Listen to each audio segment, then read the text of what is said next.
Hello, everyone, and welcome to another edition of the Do Good to Lead Well podcast series.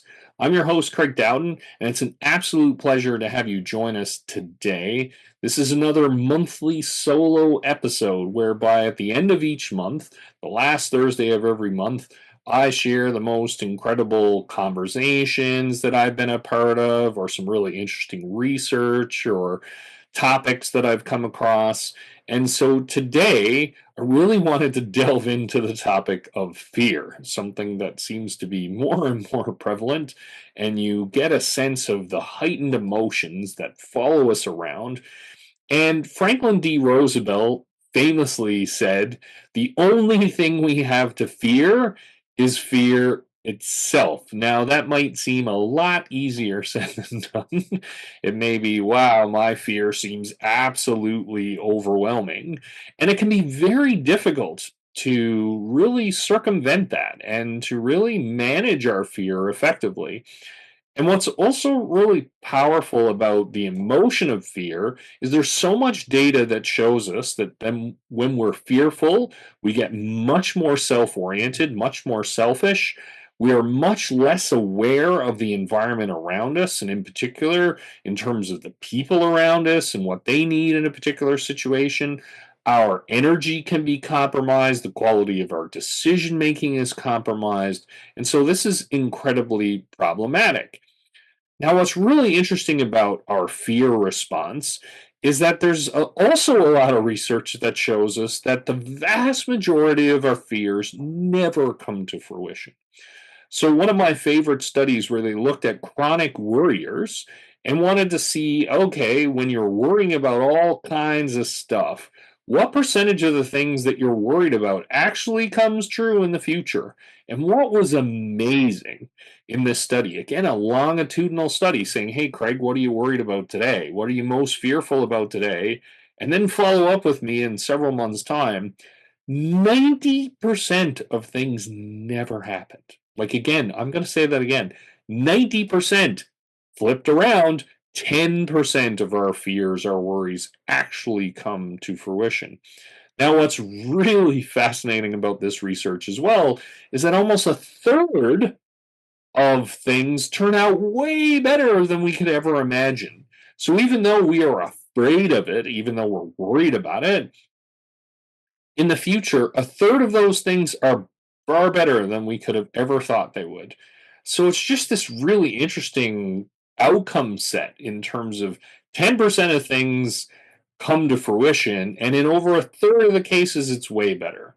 So, what's going on here? The other really interesting thing about this whole experience of fear, the emotional turmoil that it creates for us, is that, well, if I give in to the fear today and I fully let it take over me, well, now I'm experiencing all of the negative energy attached to that. So I'm going through that. It's manifesting itself psychologically, emotionally, physiologically. And then let's say that my worst fears come true in the future. Guess what happens? I'm going to experience all of that again. So you can see why this is such a really challenging emotion to manage because, well, a lot of times it doesn't turn out the way that we think it will. And then on top of that, it just has profound negative effects on us in the moment and in the future. And it impacts our decision making and everything else. So it's really not a great spiral to be caught in. Now, that sounds all good, and rationally we may understand that, yet then we're left with the ultimate question, which is, so what do we do? How do we get out of here? How do we get out of this fear trap? And for me, I love the acronym for fear. And I've shared it with so many executive coaching clients of mine, so many keynote speaking clients of mine, especially if I'm delivering workshops around the science and practice of resilience or the science and practice of resilient leadership. This is an acronym that, without fail, lands very powerfully. And so the acronym for FEAR is false evidence appearing real. I'll say that again. False evidence appearing real. And you can see where there is such a legitimacy to that, given the research that I just cited a little while ago, whereby the vast majority of stuff just doesn't happen. It's not going to come to pass. All right, so now with that realization, how does this assist us in terms of managing our fear response? Glad you asked. Well, once we acknowledge fear, once we realize we're in a fearful state, now we have the opportunity to hit the pause button. Now we have the opportunity to say, okay, I'm feeling fearful. I'm feeling afraid. I'm feeling scared. So, what am I scared about? You acknowledge that. Remember, acknowledging our emotions is a critically important part in terms of processing them, moving past them. So, we want to acknowledge it. We don't want to pretend like we're not afraid. Again, if we do that, we're in a lot of trouble. So, you acknowledge your fear. Now, what you do is say, okay, what evidence do I have to support that fear? This becomes quite a profound anchoring question. And finding the answer to that is really key. Now, once again, if we look at, well, I'm just feeling afraid and I can't find any evidence, that's interesting because as I shared before, a lot of times, the vast majority of the times, things don't turn out as we think they will. Worst case scenario. So we want to go on a fact finding mission, an evidence finding mission, if you will. Become a little bit of a detective to say, okay, what evidence do I have that supports that? Whatever my fear is. Now, sometimes what can happen is we can disproportionately weight the fear or the evidence, I should say, that we've gathered to support that case. Because again, remember, fear is a very strong emotion. Well, a great way to avoid that potential trap is to also remind ourselves, okay, what if a best friend, a family member, a work colleague who I trust and get along with came to me with the same evidence?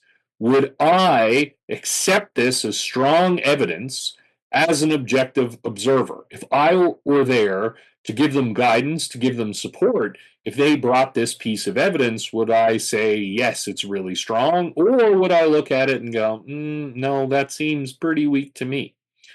And so this is vitally important because if the evidence behind our fear isn't strong, well, now it raises the question of, so what's the benefit of us feeling afraid? For all the reasons that I shared previously. And so that search for evidence is so important for us as in terms of making sure we do not get derailed by our fear and we do not let our fear take over.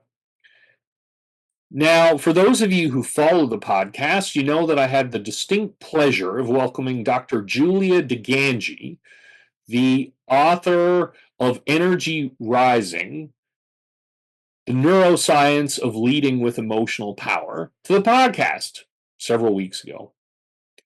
And what I love about her research, as well as her model, she extends this a little bit and extends it in an incredibly important way. And one now that rather than looking for evidence purely, now we also look at the probability of that evidence coming to light. And this is awesome. This is where you really get into advanced application. So, as an example, a client of mine may be afraid of losing their job if they pitch an idea that their supervisor doesn't like. Or they may be afraid that on top of losing their job, they're going to lose their house, lose their car, all these kinds of things. And what I love about her research is she shares not only what evidence do we have to support the fear, she also challenges to think about, so what's the probability of that happening? So, as an example, how likely is it that my boss is going to fire me for pitching an idea that they don't like? Wow. So the probability may be pretty low on that. Like, do I really think that? And here's where this quest for evidence becomes all the more compelling, all the more important, because now what we can do is say, okay, well, I'm sure there have been other ideas in the history of our organization that have been pitched to my supervisor. How often have people been let go for that? How often have people been let go, period? So, as you can see, this progression and search for evidence becomes really impactful because they can go, well, hey, I don't think that's the probability of this is very, very low. Now, let's say that we think, well, it's in tough times and I'm starting to get nervous and maybe they're just looking for a reason. Okay, so then that's part underlying my fear. So let's say the probability for us, it starts to get a little higher. Yet at the same time, going, well, am I going to lose my house as an example? I'm lose my car, lose my friends. Okay, so now I can start to take a, a really detailed look into this. Okay, so like, where am I financially and what have I got set aside and how comfortable am I in terms of having savings that I can draw on? All of these things are so important.